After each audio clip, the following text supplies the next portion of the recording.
My dear friends and my dear students, welcome in my channel. Today I am going to teach you the new chapter related to political science. The student of intermediate class, you must know about political concept of a state. The heading lesson is political concept of a state. Now I am going to give the definition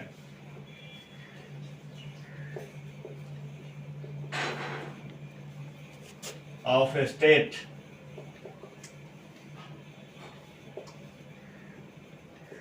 The state is a community of persons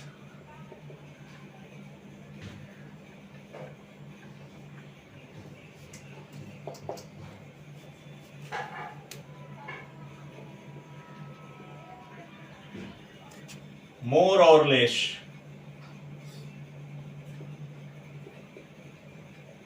numerous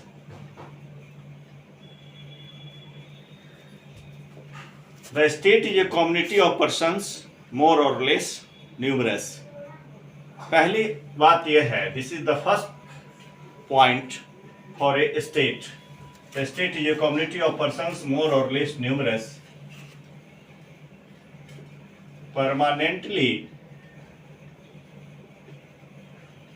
occupying a definite portion of territory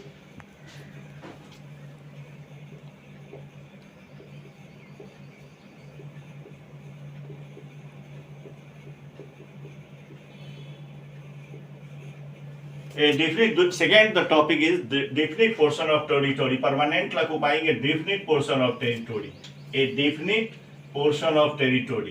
and the state is a community of persons more or less numerous. The second point, permanently occupying a definite portion of territory, independent or nearly so of an external control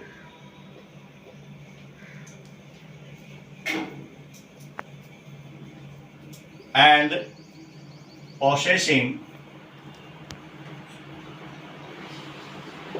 an organized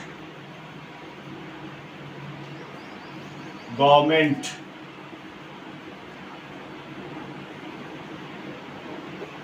to which the great body of inhabitants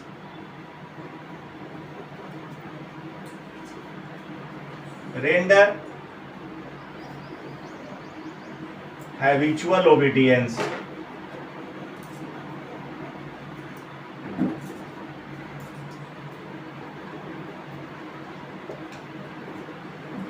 This is the best definition of a state in my view.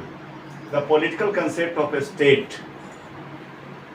I have seen in this the definition there are 4 components related to a state. They are essential for a complete state. मैं आपको बता दूं कि जो राजनीतिक अवधारणा है राज्य के बारे में, उसमें जो परिभाषा है ये सबसे सटीक परिभाषा है. इस परिभाषा के आधार पर आप पूरे राज्य की सही राज्य का जो मूल्यांकन है, राज्य के लिए जो आवश्यक तत्व है वो आप पूरी तरह से स्पष्ट हो जाता है, पूर्णतः स्पष्ट हो जाता है. इसलिए मैं सोचा कि परिभाषा के माध्यम से उन राज्य के आवश्यक चारों तत्वों को बताऊं. तो इसलिए मेरे दिमाग में बात आई. मेरे बहुत सारे छात्र हमसे बात कर रहे थे, तो उसी क्रम में उन्हें पॉलिटिकल जीच हो गया. Is Bihar a state? We know Bihar is not a complete state. Bihar state नहीं है अकॉर्डिंग टू पॉलिटिकल साइंस. तो राजनीति, इसलिए मैंने इसका शीर्षक दिया political concept of A state. राज्य की जो राजनीतिक अवधारणा है क्या है, सो देखिए कि राज्य, the state is a community of persons. State जो है वो लोगों का एक समुदाय है. कैसे?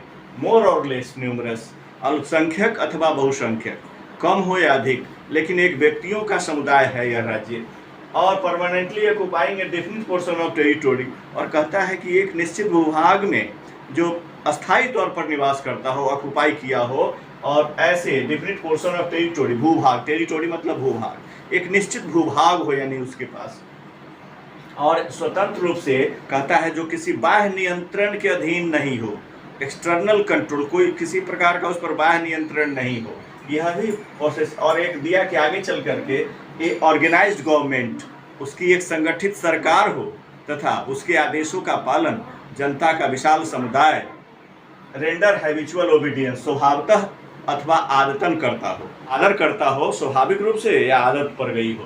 तो ये देखा आपने प्रोसेसिंग एंड ऑर्गेनाइज्ड गवर्नमेंट। एक तीसरा तत्व है एन ऑर्गेनाइज्ड गवर्नमेंट, एक संगठित सरकार हो। और ग्रेड ऑफ इनहेबिटेंट्स, ये जो होता है रेंडर हैबिचुअल ओबीडियंस, उनकी आज्ञा का पालन या तो स्वभावतः करते हो या उनकी आदत पर गई हो।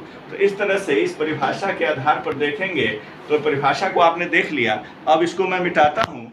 इसके आधार पर आपको 4 तत्व जो आए, जो बताते हैं राज्य के बारे में, वो क्या क्या है जरा देखिए आप इसको। मैं अभी इसको लिख रहा हूँ। अब आपने देखा मैंने परिभाषा की बात कर ली।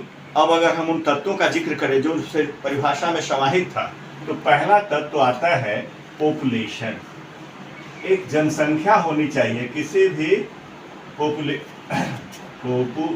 सॉरी इसको मिटाओ तो कटिंग दो। There are 4 essential topics, 4 essential points you must have in knowledge political concept of population। पहला जो राज्य के लिए आवश्यक तत्व है वह है जनसंख्या। अगर जनसंख्या नहीं होगी तो वह राज्य नहीं होगा। उसके लिए एक निश्चित कहता है पॉपुलेशन होना चाहिए। The state is a community of persons more और लेस, यह बताता है कि पॉपुलेशन उसका पहला तत्व है। दूसरा जो तत्व है वह है उसके लिए a definite portion of territory, a definite portion of territory, एक निश्चित भूभाग, जिसको आप कहते हैं हिंदी में एक निश्चित भूभाग चाहिए, एक निश्चित भूभाग। तो राज्य के लिए एक दूसरे जो आवश्यक तत्व है वह है एक निश्चित भूभाग।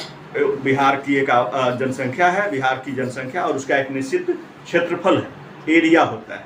तो एरिया ऑक्युपाई किए हुआ है बिहार इसका। तो इस तरह से आप देखे होंगे भारत का भी एक एरिया है, क्षेत्रफल है।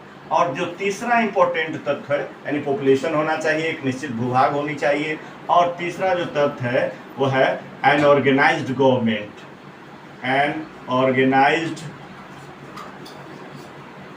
गवर्नमेंट, एक संगठित सरकार होनी चाहिए, एक संगठित सरकार, एक संगठित सरकार हो। ये नहीं रहेगा, सरकार नहीं रहेगी तो फिर राज्य की कल्पना ही बेकार है सरकार के अभाव में। इसलिए तीसरा आवश्यक तत्व है एक संगठित सरकार का होना, जो है बिहार के पास। और चौथा जो तत्व आपने देखा कि जो out and external control and processing and organise, वो जो बाहरी नियंत्रण जो किसी के मातहत न हो, यह इसके लिए आता है। जो चौथा तत्व उसमें निहित है SOVREIGN, ये जो चौथा तत्व है सॉवरेंटी। सॉवरेंटी कहते हैं इसको, हिंदी में कहते हैं संप्रभुता।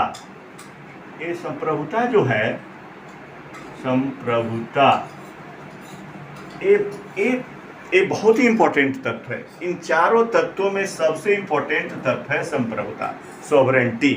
इसका अर्थ होता है, सॉवरेंटी के लिए अलग से क्लास चलता है उसके सॉवरेंटी के बारे में। तो सॉवरेंटी, संप्रभुता जो है यही बिहार के पास नहीं है। इसीलिए इसी आधार पर हम कह सकते हैं कि बिहार एक राज्य नहीं है। यानी संप्रभुता का मतलब क्या होता है? तो संप्रभुता का मतलब होता है a supreme power, super SUPRE,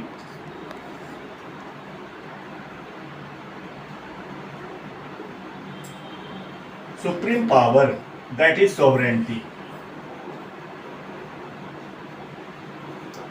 ये सुप्रीम पावर जो है यही सॉवरेंटी है। जो सुप्रीम पावर यानी सर्वोच्च शक्ति जो है, यहाँ देख रहे हैं सर्वोच्च शक्ति, यह भारत के पास है लेकिन बिहार के पास नहीं है। इसी आधार पर कहा जाता है कि Bihar is not a complete state. एक पॉलिटिकल कंसेप्ट देंगे। तो ऐसे तो बोलचाल में हम कह ही देते हैं कि स्टेट है, तो इसका सॉवरेंटी नहीं है। इसके लिए आपको पढ़ना होगा जो लिस्ट है, अधिकारों का विभाजन है, सेपरेशन ऑफ पावर्स, उसमें देखिएगा कि अधिकांश जब एक लास्ट लिस्ट होता है, कंकरेंट लिस्ट, जिस पर जब बहस होती है तो राज्य सरकार की राय अमान्य हो जाती है, केंद्र की राय ही मान्य होती है। यह बताता है कि केंद्र शक्तिशाली है, यह इसकी सुप्रीमेसी पर आघात है, इसकी सोवरेंटी पर आघात है राज्य सरकार की। इसके बाद आप देखेंगे 352, 56 और 60 जो आर्टिकल है इमरजेंसी प्रोविजंस, वो भी बताते हैं कि केंद्र अधिक शक्तिशाली है, वो central is more powerful than state. तो ये सोवरेंटी का अभाव होने के कारण हम कह सकते हैं कि Bihar is not a complete state. अगर राज्य का नाम बदलना हो तो नहीं जा सकते बिना किसी केंद्र के परमिशन के। मुख्यमंत्री को कहीं विदेश जाना हो तो उनके लिए उनको परमिशन होता है, आवश्यक लेना होता है केंद्रीय मंत्रिमंडल से या PMO से। तो इस तरह से आप देखते हैं कि केंद्र बहुत ऐसी शक्तियां हैं, जो शक्तियों का जब अध्ययन किया गया तो पता चला कि बिहार एक पूर्ण राज्य नहीं है। बोलचाल के लिए इसके पास सोवरेंटी नहीं है, संप्रभुता नहीं है, सुप्रीम पावर नहीं है, इसीलिए यह पूर्ण रूप से स्टेट नहीं है, ऐसे है यह। आज मैं इतनी ही बातें देकर आपको समाप्त करता हूँ। फिर अगले दिन नेक्स्ट टॉपिक होगा कि इंडिया इज ए फेडरल और यूनिटरी, यह संघात्मक है या एकात्मक, इस पर मेरा अगला क्लास होगा। वो आज मैं इतना ही। हम आशा करते हैं कि आप ज़रूर समझे होंगे, और अगर समझे होंगे तो आप इसे लाइक करेंगे, सब्सक्राइब करेंगे, और मेरे हौसला अफजाई के लिए जो भी शुक्रिया अदा मैं करता हूँ आप सबों का। धन्यवाद।